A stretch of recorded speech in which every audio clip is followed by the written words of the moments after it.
80% de la population estime que sa vie est tout sauf harmonieuse. Ce constat m'a absolument sidéré et je voulais savoir, Didier, ce que vous en pensez. Alors d'abord que je connais la statistique, mais je la connaissais même parce qu'il y a aussi une différence entre hommes-femmes.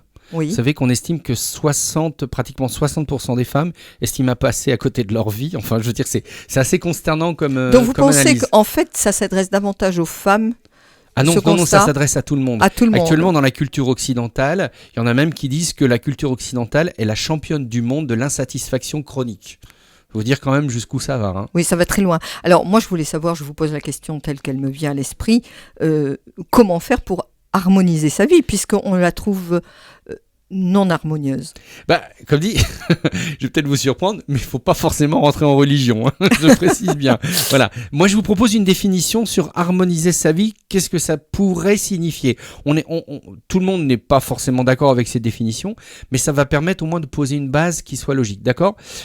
Pour l'idée d'harmoniser sa vie, ça signifie en quelque sorte, écoutez bien, mettre en ordre de façon consciente et réfléchie tous les éléments de ma vie pour former un ensemble réussi et équilibré, agréable à vivre et partagé. Alors, j'allais vous dire, mais on revient donc au grand précepte grec, connais-toi toi-même. À nouveau, on est souvent dedans, Voilà, ça c'est vrai. on ne peut harmoniser que si on arrive à se connaître soi-même. Alors maintenant, comment procéder pour harmoniser cette vie ? Parce qu'il y a certainement des processus, il y a des outils à avoir ou à enclencher.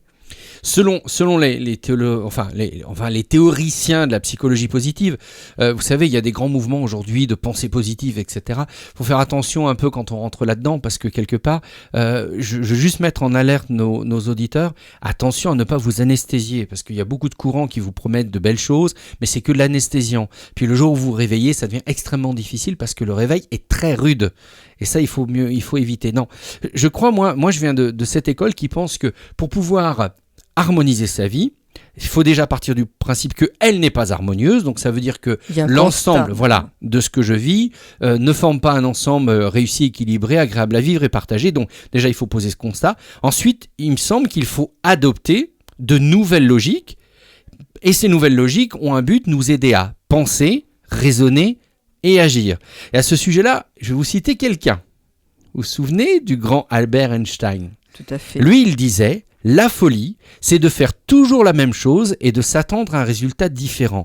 Beaucoup de gens disent « je ne suis pas content », mais ils continuent de faire exactement la même chose en espérant que ça change. Ça ne fonctionne pas. On se fourvoie soi-même quand on fait ça. Il faut à tout prix changer de logique pour penser, raisonner et agir.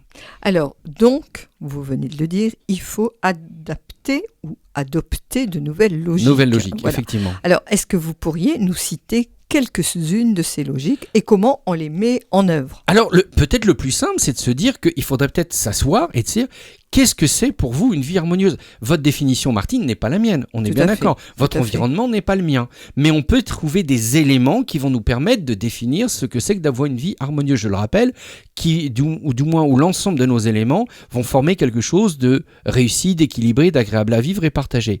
Et pour pouvoir se faire, une première piste que moi je conseille aux gens, c'est acheter, emprunter, lisez des livres qui vont vous permettre de poser des bases d'une fondation, d'une réflexion pour harmoniser votre vie. Et ça ne nécessite pas d'argent. Si vous n'avez pas d'argent, vous pouvez aller à la bibliothèque. Vous avez des rayons de psychologie positive, vous avez des rayons de développement personnel. Vous avez quand même beaucoup de choses où vous pouvez prendre dans un premier temps des éléments et puis après vous prenez, vous rejetez, mais au moins vous travaillez à construire votre vie harmonieuse. Alors, ça, c'est une possibilité. Moi, je vais vous poser une question là. Est-ce que je suis obligée d'en passer par la lecture d'un livre, d'un article internet ? Parce qu'après tout, je me dis, je m'assois dans un fauteuil, je prends mon sablier, je fais mes 3 petites minutes de réflexion. Est-ce que je ne suis pas capable, par mes propres moyens, d'adopter de nouvelles logiques ? Alors, si on suit votre idée, c'est Kabat-Zinn qui défend ça, ce qu'on appelle la méditation pleine conscience. L'idée, quand même, pour pouvoir faire une méditation pleine conscience, faut-il encore partir d'un constat en quoi ma vie n'est pas harmonieuse. Si vous partez d'une feuille vide, à nouveau, vous tombez dans ce que disait Einstein, ça veut dire que c'est de la folie de faire toujours la même chose et de s'attendre à des résultats différents. Donc oui, vous pouvez effectivement vous asseoir, méditer 3 minutes, 4 minutes par jour, lire des articles de la presse, aller sur Internet, regarder des vidéos, pas de problème avec tout ça. La seule difficulté, c'est que si vous n'avez pas de nouveaux éléments de logique à intégrer à votre raisonnement, vous n'allez que tourner en rond. Et finalement, vous connaissez l'expression, quand le serpent se mord la queue, il faut décider, soit vous coupez la tête, soit vous coupez la queue, mais vous ne pouvez pas tourner en rond. Mais on peut prendre aussi parfois appui sur un ami. Alors ça, c'est possible. Alors ça, c'est une chose que je conseille aux gens que j'accompagne. Mais à partir du moment où vous êtes accompagné d'un ou d'une amie, il faut tenir compte de 4 paramètres absolument essentiels. Je dis bien d'être accompagné par un ami. Le premier paramètre, c'est qu'il faut être sûr que l'ami I ou IE qui vous accompagne, qui vous écoute et qui vous comprenne, le fasse sans émettre aucun jugement à votre rencontre, parce que ça c'est le plus important, ou encore que cet ami-là ne va pas interpréter vos propos selon son propre système de valeurs et de croyances. Ce qui fait que vous n'allez pas développer de nouvelles logiques, il va vous imposer ses logiques à lui. Donc là, on n'est pas dans la bonne démarche. Tout à fait. La deuxième idée, si vous êtes accompagné d'un ami, il faut toujours garder à l'esprit que les conseilleurs ne sont pas les payeurs. Votre ami peut vous conseiller, mais il faut bien qu'il accepte que c'est pas lui qui paye le prix. C'est moi à intégrer ce que je souhaite. Exactement. Ensuite, troisième idée, que votre ami accepte l'idée qu'il ou elle n'est qu'une piste que vous consultez et qu'il n'y a aucun risque pour vous d'être rejeté si vous ne suivez pas ses conseils. Mais nous sommes toujours dans le respect de l'autre. On est d'accord. Accepter l'autre tel Toujours qu'il ça. Et ensuite, la quatrième idée pour moi, c'est que votre ami, I ou IE, soit toujours bienveillant ou bienveillante, ne réclamant aucun dû sur votre personne au nom de la gratuité de votre aide. Parce que là, sinon, ça va poser un problème, puisqu'on n'est plus dans l'écoute active, on est dans le business de la relation. Et ça, Voilà. c'est pas la même chose. il ne faut pas créer de lien de dépendance. Alors, moi, je vois une autre question. Est-ce qu'il n'est pas plus facile d'intégrer un groupe où je suis un peu noyé dans l'anonymat et je peux réfléchir avec le groupe? C'est une piste possible aussi. Regardez, je vais prendre un exemple tout simple. Vous savez, Jean Vernet, le spécialiste des sectes, dit qu'une des grandes choses pourquoi les gens intègrent des sectes, c'est qu'ils n'ont pas une vie harmonieuse et qu'on leur promet monts et merveilles. Bien sûr, bien sûr. Et C'est ça tellement existe. facile Mais parce oui. qu'on se laisse porter. Mais oui, ça peut marcher néanmoins. Demain, vous êtes accompagné d'un couple de gens qui ont envie de se motiver, qui ne vous jugent pas, ça peut marcher. Voilà.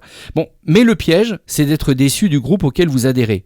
Parce que après l'enthousiasme passé du début, je suis quasiment sûr que va arriver tôt ou tard le réveil que j'appelle le réveil de la déception. Car en son sein, vous allez découvrir dans le groupe les imperfections et les contradictions. Alors le principe il est simple, je vais vous dire la chose comme ça.